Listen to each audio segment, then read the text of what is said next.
আসসালামু আলাইকুম everyone, welcome back to my channel.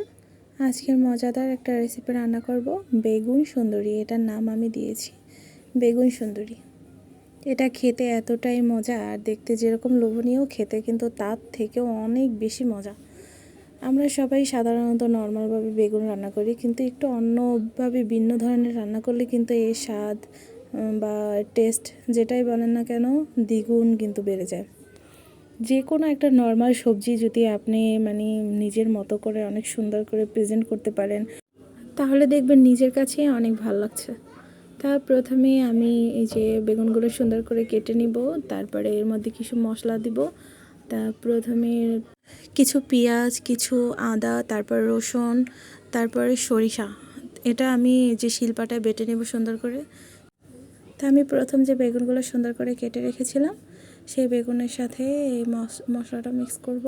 তো এর মধ্যে আমি আরও কিছু মশলা দিব। 1 চা চামচ মরিচ গুঁড়া, 1 চা চামচ হলুদ গুঁড়া, স্বাদ মতো লবণ, তারপরে জিরা গুঁড়া। এগুলো সব একসাথে ভালো করে মেখে, এর মধ্যে কিন্তু আমি ধনিয়া গুঁড়াও দিয়েছি। তারপরে এই যে ভালো করে এই যে কেটে রেখেছিলাম তার মধ্যে পর্যন্ত মশলাটা ঢুকিয়ে দেব।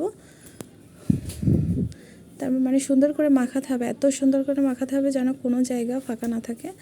তারপরে যে তেলের মধ্যে দিয়ে সুন্দর করে আস্তে আস্তে কিন্তু এটা ভাজি করতে হবে। জাল বাড়িয়ে দিলে হবে না, চুলার জালটা মিডিয়াম টু লোতে রাখতে হবে, যাতে ভিতরটাও সেদ্ধ হয়ে যায় বাট পুড়ে না যায় মশলাটা। এটা কিন্তু একদম যে গ্রিল করি না আমরা বাসায়, সেই গ্রিলের মতন ঘ্রাণটা আসে।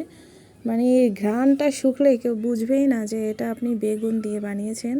কিন্তু খেতেও কিন্তু আলহামদুলিল্লাহ অনেক মজা। যখন দেখবেন এটা সেদ্ধ হয়ে আসছে, তখন সামান্য একটু জাল বাড়িয়ে দেবেন, যাতে একটু একটু হালকা লালচে কালারটা আসে, তাহলে কিন্তু আরও বেশি মজা হয়। তাই এরকম করে আমি সবগুলো ভেজে নিব।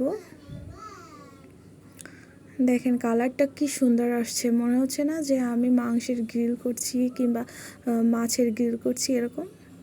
হ্যাঁ গাইস, এটা খেতে কিন্তু অনেক মজা, অনেক মজা। এরকম আপনারা বাসায় একবার ট্রাই করে দেখবেন, আপনারা অন্য কোনোভাবে বেগুন আর খেতেই চাবেন না। আমার হাজব্যান্ড তো অনেক পছন্দ করেছিল, আমার বাচ্চারাও মাশাল্লাহ, ওরা তো সবজি খেতেই চায় না, তারপরও এই বেগুন ভাজিটা অনেক পছন্দ করেছিল। এরকম আরও মজার মজার রেসিপি দেখতে আমার চ্যানেলটা ফলো করবেন, আর ইউটিউব থেকে দেখলে আমার চ্যানেলটা সাবস্ক্রাইব করবেন।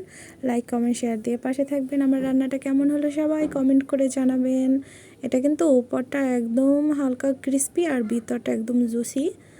পরবর্তী ভিডিও দেখার জন্য আমন্ত্রণ রইল। আসসালামু আলাইকুম।